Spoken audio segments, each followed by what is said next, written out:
오늘 이 아침에 하나님의 은혜와 능력과 축복이 여러분과 함께 하시기를 주님의 이름으로 축원합니다.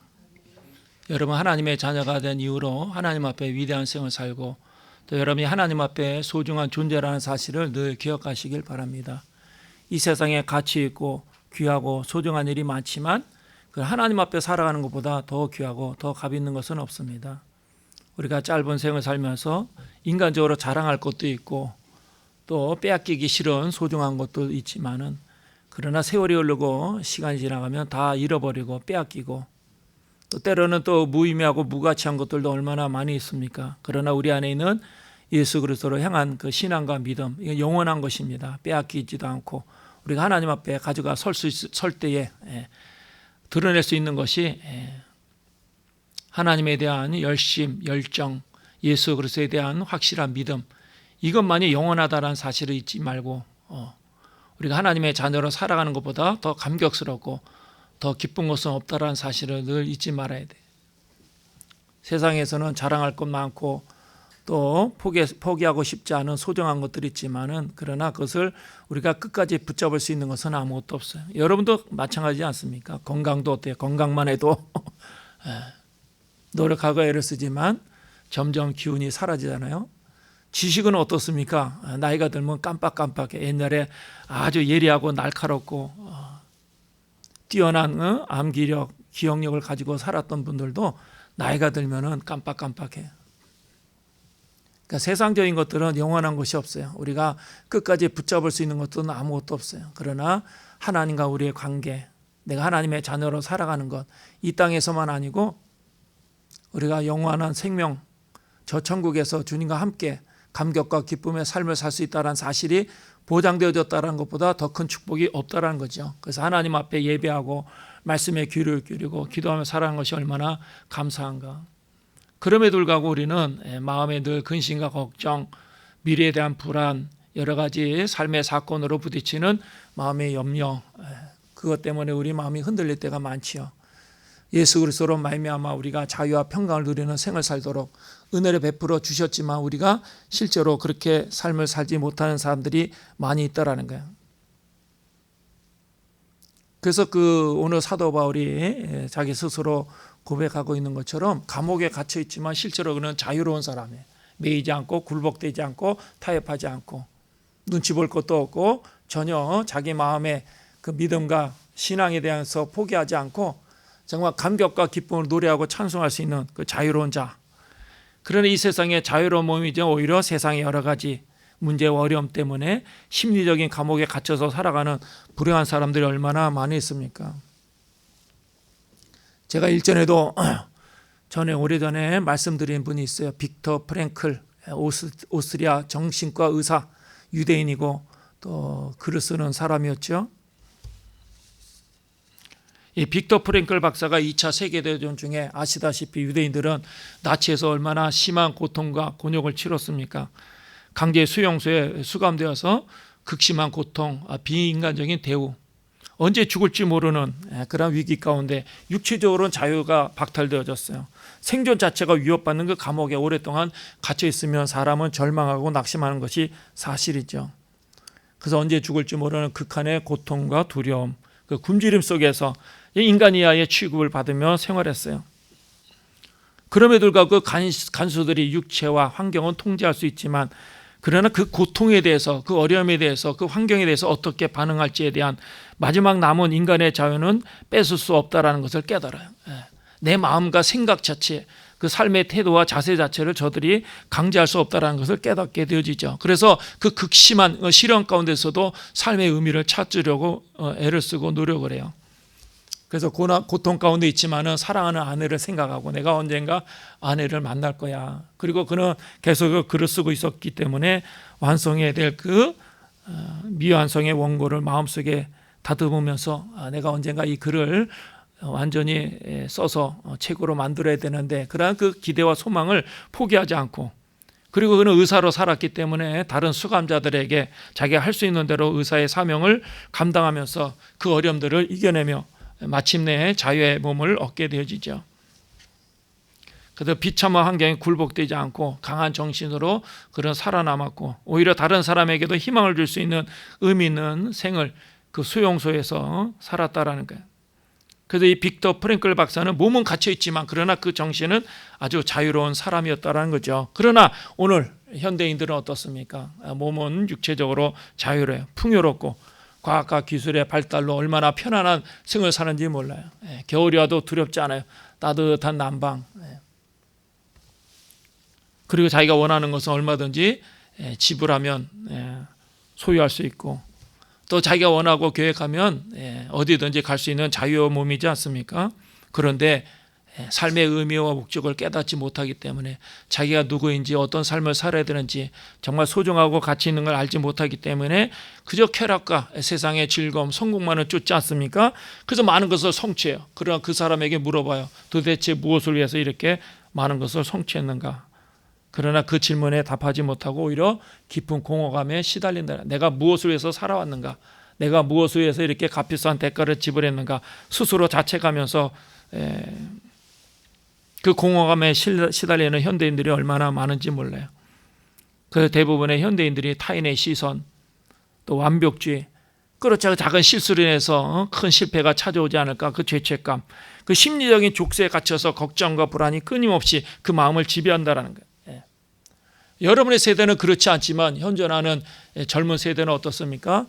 이 젊은 세대는 사이버 세계에 들어가 SNS 그 들어가서 청년들의 심리 상태를 보면 굉장히 불안하고, 그리고 오히려 따뜻한 말로 격려해도 그것을 받아들이지 않아요. 겉보기에는 자유롭지만은 그러나 그 내면으로는 무기력하고 그 절망적이고 스스로 그 정신적인 감옥에 이렇게 짓고 그 안에 감춰져 있어요. 그 안에 살고 있어요. 그래서 우리가 보이지 않는 감옥, 마음의 감옥, 심리적인 감옥, 그래서 세상에서는 비교, 열등감, 완벽주의라는 그 자기 비하의 감옥에 갇혀서 살고 있다라는 거예요. 그러니까 육신은 자유롭지만 그러나 그 마음은 자유롭지 못해요. 심리적인 쇠사슬이 그 영혼을 갉아먹어요. 그래서 하나님이 주신 그 기쁨과 평강, 자유를 누리지 못한다라는 거예요. 그래서 우리가 겉으로 볼 때는 자유로운 것 같지만 실제로 자유롭지 못한 사람이 얼마나 많은가. 오늘 그 사실에 대해서 우리가 한번 깊이 생각하려고 하는 것입니다. 오늘 본문의 사도 바울은 어떻습니까? 빌레몬이라는 사람에게 편지를 쓰면서 그 자신이 어디에 있는가, 로마 감옥에 갇혀 있다는 사실을 지금 이야기하고 있어요. 쇠사슬에 묶여 있는 거죠. 그런데 그의 고백은 굉장히 놀랍습니다. 우리가 다 읽지 않았지만 1절에도 1절 그리스도 예수를 위하여 갇히자 된 바울과 및 형제 디모데는 갇혀 있어요. 그 육체는 갇혀 있는데 그러나 뭐라고 표현하는 거 아니? 예수 그리스도를 위하여 갇혀 있다 이렇게 얘기해요. 9절에서도 말씀하고 있어요. 지금 또 예수 그리스도를 위하여 갇힌 자되어. 10절에도 갇힌 중에 그 갇혔다는 사실이 우리가 볼 때는 참으로 답답하고 그 미래를 알 수 없기 때문에 불안하고 그래서 스스로 낙심하고 절망할 수밖에 없는데 전혀 그것에 대해서 구입했지 않아요. 마음의 부담과 심리적인 위축을 느끼지 않는다라는 거예요. 인간적으로는 얼마나 괴롭고 고통스러울까, 불안과 염려가 찾아올 수밖에 없는데 사도 바울은 그렇지 않았다라는 거예요. 오히려 이 감옥이라는 것이 자기 자신에게 고통과 고난이 아니고 사명이라는 사명. 그리고 실제로 사도 바울은 그것을 스스로 선택해요. 사도행전 20장에 그가 예루살렘 올라가기 전에 밀레도에서 에베소 교회 장로들 만나서 고백하지 않습니까? 사람들이 예루살렘 올라가지 말라 그래요. 그곳에 올라가면 큰일이 난다. 잡혀서 잘못하면 죽임을 당한다. 그래서 사도 바울은 두려워하지 않아요. 그 길을 포기하지 않아요. 사도행전 20장 24절 나의 달려갈 길과 주 예수께 받은 사명 곧 하나님 은혜의 복음 증거하는 일을 마치려면은 나의 생명을 조금 더 귀한 것으로 여기지 아니하노라. 얼마나 멋있는지 몰라요. 세상 사람들처럼 그렇게 나약하게 초라하게 비겁하게 타협하며 살지 않았다라는 거예요.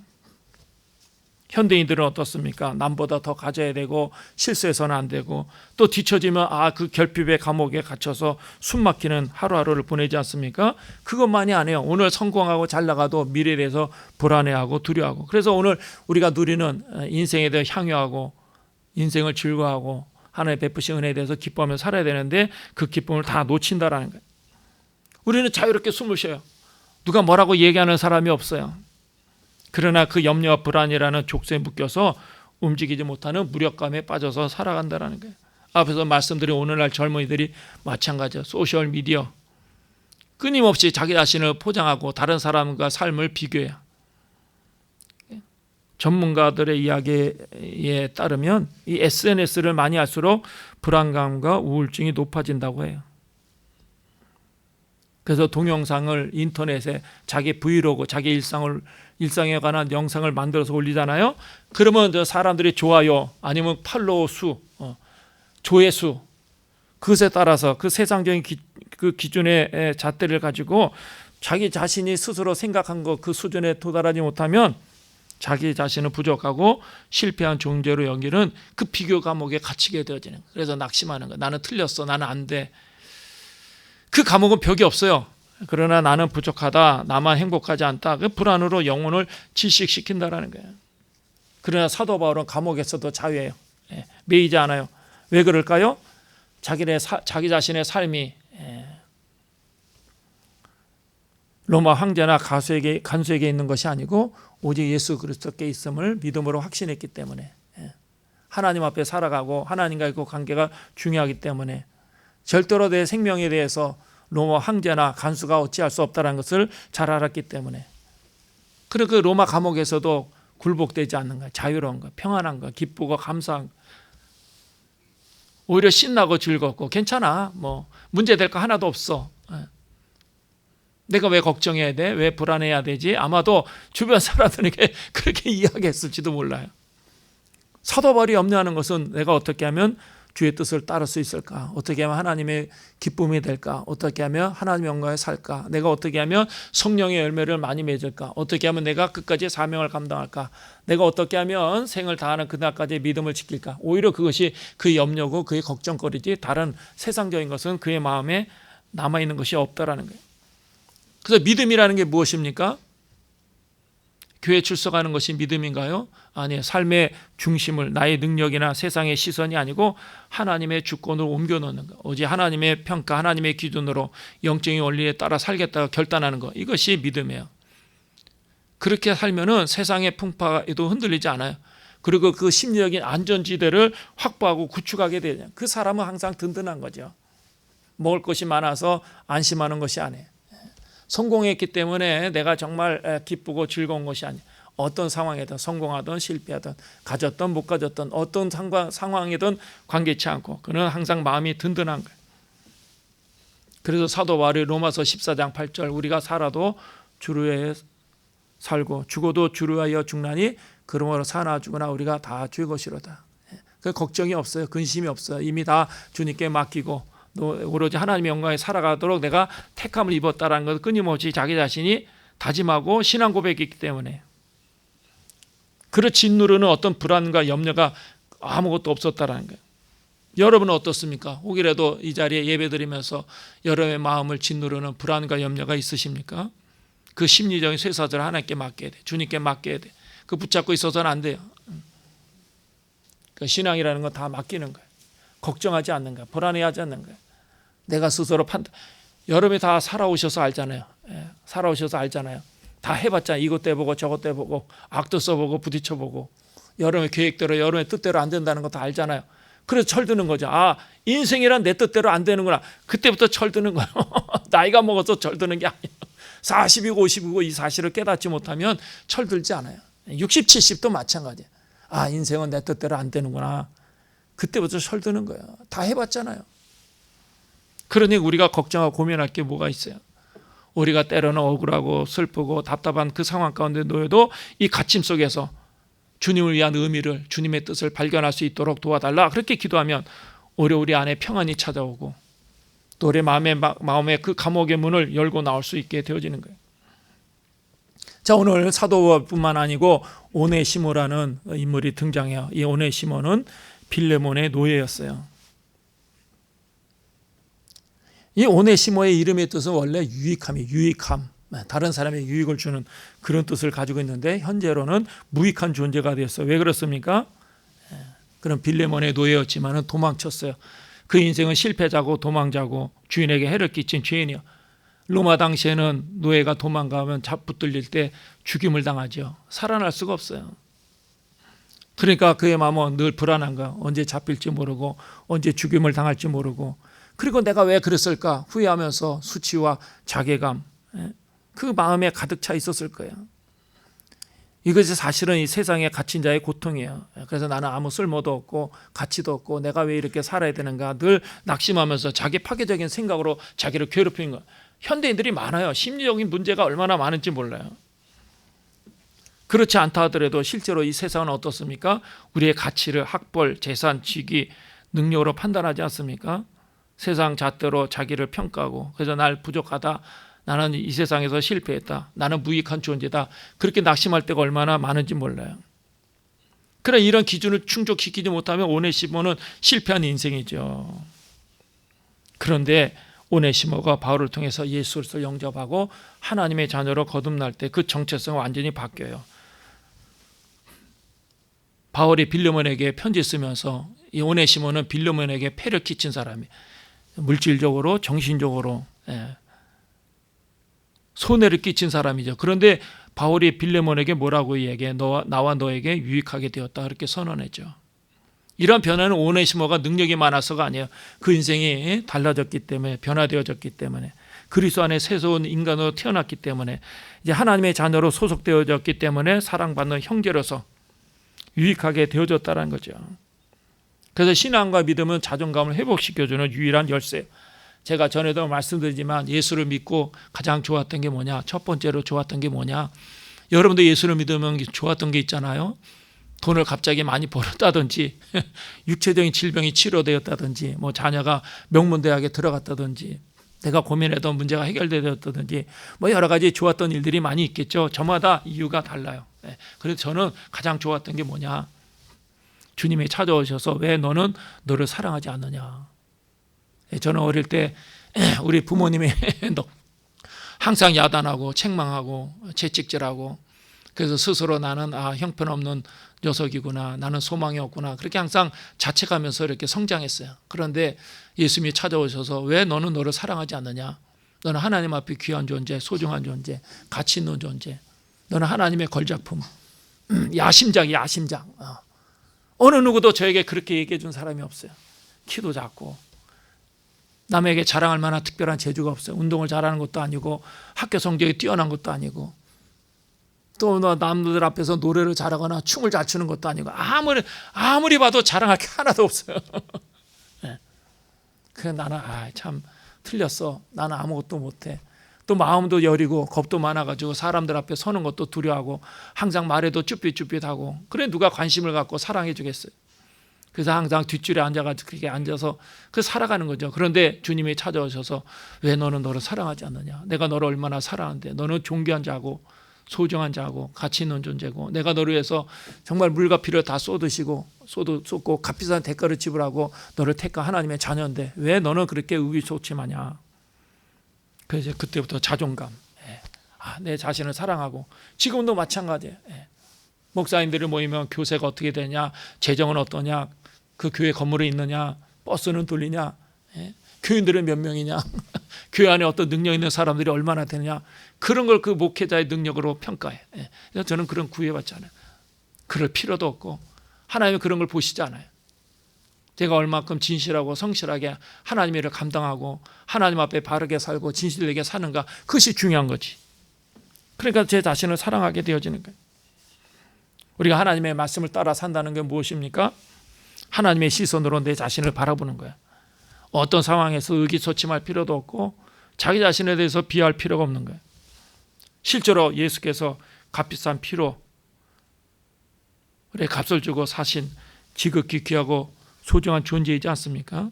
하나님은 항상 여러분의 죄와 허물을 보시지 않고 예수 그리스도를 보일 때면 여러분을 귀한 존재로 보시는 거예요. 여러분을 정말 사랑하시는 거예요. 진짜 사랑하는 거예요. 여러분을 귀하게 평가하는 거예요. 그래서 복음이라는 게 뭐냐? 우리 존재 자체가 사랑받을 가치가 있다는 것을 알려주는 거예요. 그 진리를 이야기하는 거예요. 그 진리를 받아들일 때 수치심에서 스스로 자괴감을 가지고 부끄러움성에서 해방되어지는 거예요. 사람들은 나는 부족해, 쓸모없다, 그런 생각으로 교회를 할 때가 얼마나 많은가. 헛된 생각이죠. 하나님의 눈으로 여러분 자신을 평가하고 바라봐야 돼. 예. 거듭 말씀드리지만 여러분은 그리스도 안에서 하나님의 걸작품이에요. 야심작. 세상에 천하 만물을 주고도 여러분과 바꾸지 않아요. 예. 그렇게 사랑받는 존재라는 그 사실에 감사한 거죠. 예. 하나님 앞에 뭘 받고 싶어요? 돈 받고 싶어요? 예? 사람들의 인기를 받고 싶어요? 이 세상 권력을 다 갖고 싶어요? 금은보화를 다 소유하고 싶어요? 아니요. 하나님의 사랑만 해도 우리는 감사한 거예요. 우리는 내일 또 실수할 수 있어요. 오늘 나가면서 실패할 수 있어요. 내일 모레 엄청난 일을 경험할 수도 있어요. 그래도 우리는 하나님 앞에 소중한 존재라는 그 오네시모가 그걸 깨달은 거예요. 그래서 그의 삶이 변화되어진 거죠. 자, 그럼에도 불구하고 이 오네시모는 빌레몬에게 정신적으로 물질적으로 손해를 끼쳤어요. 그래서 이 빚을 갚지 못하면 관계 회복은 참 어렵죠. 쉽게 용서할 수 있는 것이 아니잖아요. 피해를 입혔으면 보상해야 돼요. 우리도 마찬가지예요. 인간관계가 틀어졌을 때 특히 다른 사람에게 물리적으로 정신적으로 피해를 끼쳤으면 거기에 보상하지 않습니까? 그 세상 논리는 뭐라고 이야기해요? 네가 피해를 끼쳤으니 너가 잘못했으니까 갚아라. 그 정산의 논리죠. 그 어느 정도 보상을 해야 관계가 회복되어지는 것이 않겠습니까? 만약 이런 논리가 적용이 안 되면 사람들 그 마음에 미움에 분노로 갇히게 되어지죠. 우리가 상처를 받고 사람들 때문에 고통을 경험하면 그 사람에 대해서 그 대상에 대해서 미움으로 막 우리 마음에 분노가 생기면 그 미움의 감옥에 갇혀지게 돼요. 그러나 이 분노와 원망이라는 감정을 가지고 살아가면 사실은 그 미움이 우리 자신을 더 병들게 하는 거예요. 자기 자신을 파괴하는 행동이죠. 어떤 직장인이 직장생활을 하면서 그 상사의 실수를 해서 승진이 누락됐어요. 그리고 불이익을 당하고 그 몇 년 후에 근무하면서 퇴사를 했지만은 그러나 그 상사를 향한 그 분노와 원망이 평생 마음속에 품고 살았죠. 은퇴 후에도 모임 속에 그 상사의 이름을 들으면 화가 나는 거예요. 상사에 충성했지만은 자기를 이끌어주지 않고 길을 열어주지 않고 그 이름을 들을 때마다 속이 불이 나고. 그런데 사실은 그 상사가 아니고 자기 자신이 그 미움과 원망의 감옥에서 자기 자신이 가장 고통받는 죄수가 되었다라는 거예요. 미움은 상대방에게 효과가 없어요. 그 사람 알지도 못해. 내가 어떻게 괴로워하고 고민하고 갈등하고 낙심하고 분노하고 알지 못하죠. 오히려 이 미움이라는 건 자기 자신을 병들게 하는 거예요. 여러분만이 아니고 저도 살면서 상처 많이 받았어요. 교인들에게 상처받은 게 아니고 목사님들에게 상처를 많이 받았어요. 옛날에는 마음이 과격할 때 분노, 우리나라 목사는 반은 없애야 돼 막 그렇게 혼자서 목사님들에게 상처를 많이 받았어요. 그러나 지금은 마음에 미움이 없어요. 그들 원망하지도 않고 미워하지도 않고 내가 하나님의 은혜 가운데 얼마나 잘 살고 있는가. 이 아름다운 교회, 조용하고 평안한 교회, 좋은 분들과 함께 신앙생활하고 하나님 말씀 묵상하고 예배하고 얼마나 행복해. 여기가 천국이죠. 저는 더 이상 바랄 게 없어요. 솔직히 하나님 앞에서 여러분에게 고백할 수 있어요. 저는 행복해요. 만족해. 더 이상 바랄 것도 없고 부러워하지도 않고. 내가 이렇게 작은 교회에서 목회하는 것에 대해서 내가 과거에 나를 방해하고 시기하고 질투했던 사람들, 그 사람들이 더 노여하지 않아요. 조금 더 원망하지 않아요. 내 마음에 조금 더 미움이 없어요. 그러니까 자유로운 거야. 평안해. 눈치 올 것도 없고 쫓아다닐 것도 없고 항상 감사해. 감사. 바울이 빌레몬에게 이야기해요. 오네시모를 용서해야 된다. 그렇게 얘기하는 것이 아니고 오히려 뭐라고 얘기해? 이것을 내게로 계산하라. 자기가 대신 값을 지불하겠다는 거야. 오네시모가 당신 빌레몬에게 손해를 끼쳤으면 그 손해 본 것 그 빚을 내가 갚겠다. 근데 여기 그 사도 바울이 빌레몬에게 하는 이야기, 이것을 내게로 계산하라. 그 말의 의미는 거기 아주 숨은 그 영적인 비밀이 있어요. 이 고백은 우리 향하신 예수 그리스도의 선언이에요. 무슨 말입니까? 우리가 세상에 대해서, 나 자신에 대해서, 인생에 대해서 우리가 얼마나 많은 빚인지 몰라요. 세상에서 주고받은 모든 빚을 주께서 내게로 계산해라. 실제로 십자가에서 다 청산한 거야. 예수 그리스도의 보혈의 값을 지불하고 다 청산한 거야. 여러 마음속에 원망도 미움도 두려움도 근심도 걱정도 앞으로 어떤 일이 날까 고민할 필요가 없어요. 그래서 우리 마음의 미움과 원망이 사라지고 평안과 자유를 경험하게 되어진 거죠. 우리가 주님을 믿고 하나님의 자녀가 되었으면 무엇 때문에 걱정하고 또 누구를 미워하고 누구를 원망하겠습니까? 절대로 탓할 필요가 없어요. 그것이 우리의 삶을 유익하게 하는 것이 아니에요. 예수님이 다 청산했어.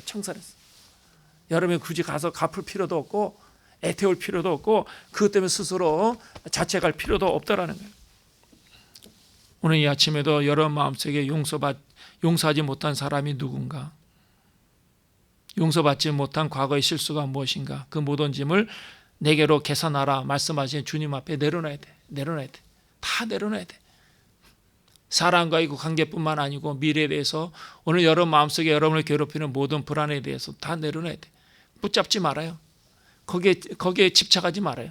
그것 때문에 여러분 부자유하고 그것 때문에 갇혀서 살 필요가 없어. 그 하나님의 의도가 아니에요. 예수님이 그렇게 하기 위해서 값비싼 대가를 지불한 것이 아니라는 거예요.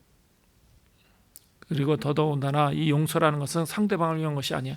나를 위한 거예요. 나를. 내 자신을 미움의 감옥에서 해방시키는 자기 치유예요. 절대로 과거도 그렇고 앞으로도 절대로 누구도 원망하고 미워하고 판단하고 그것 때문에 내 마음에 품고 여러 가지 생각할 필요 없어요. 그리고 이제 마지막으로 바울은 감옥에 있지만 그 빌레몬에게 내가 반드시 감옥에서 벗어나서 나가면 너에게 돌아갈 테니 안식처를 마련해달라, 그렇게 이제 요청을 하지요. 이것도 중요한 사실은 우리가 미래에 대해서 늘 끊임없이 불안해하지 않습니까? 그걸 계속해서 고민하고 걱정하면 그 불안이 극대화되어져요. 우리가 계획을 세우고 목표를 세우지만 그러나 그 불확실성 앞에서 계획이 무너질까 두려워하지 않습니까? 세상의 소망이라는 게 어때요? 혹시나 잘못되면 어떻지? 내가 의도한 대로 안 되면 어떻지? 그 염려 속에 갇히면 감사마저 잃어버리게 돼요. 그래서 빌레몬을 향해서 부탁하는 그 사도 바울의 요청, 안식을 마련해달라는 그 사실은 영적인 교훈을 줘요. 이 숙소라는 것이 무엇입니까? 영원한 안식처, 예비하는 우리의 마음, 우리의 삶을 의미하는 거죠. 그래서 결국 하나님의 말씀을 따라 산다라는 것은 마음속에 안전한 숙소를 마련하는 거예요. 그래서 우리가 미래에 대해서 염려하는 것보다 하나님과의 관계를 바르게 하고 또 우리의 사명을 잘 감당하고 내가 어떻게 하면 은혜 가운데 진리 가운데 살아갈 것인가, 그 사실에 대해서 집중하는 거죠. 우리의 소망은 이 땅이 아니에요. 절대로 이 땅에 마음을 두지 말아요. 이 땅에 매이지 말아요. 어떤 것도 집착하지 말아요. 오히려 모든 것이 합력하여 선을 이룰 것이라는 그 강한 믿음의 확신, 이것만이 우리에게 소중하고 귀하다라는 것을 잊어서는 안 된다는 것. 이런 믿음이나 이런 확신이 우리가 이 세상에 살아가면서 많은 문제 어려움으로 우리를 흔들어도 무너지지 않는 가장 강력한 안전지대가 되어지는 거예요. 불안이 찾아오면 하나님 앞에 찬송하고 기도해야 돼. 염려가 찾아오면 하나님을 바라보고 믿음으로 새로운 소망을 우리 마음에 품어야 돼. 그리고 우리의 미래가 예수 그리스도 은혜 안에 굳건하게 견고하게 예비되어져 있다는 사실을 믿으시길 바랍니다. 이거보다 더 귀한 것이 어디 있겠어요? 우리가 세상에 갇힌 자로 남아있을 것인지 아니면 그리스도를 위하여 기쁘게 자유로운 자가 될 것인지 오직 우리 믿음의 선택에 달려있어요. 여러분의 결단에 달려있어요. 여러분의 생각에 달려있어요. 마음의 쇠사슬을 다 끊어버려야 돼요. 유익한 존재로 일어나고 흔들리지 않는 심리적인 안전지대를 구축하는 저와 여러분이 되기를 바랍니다. 진정한 자유는 환경이 아니에요. 자신의 태도를 선택할 수 있는 내면의 힘에서 온다는 것을 명확하게 보여주는 본문을 통해서 새로운 믿음의 결단 가지고 날마다 감격과 기쁨 가운데 평강과 자유를 누리는 복된 생을 사는 저와 여러분이 되시기를 주님의 이름으로 축원합니다. 기도하겠습니다.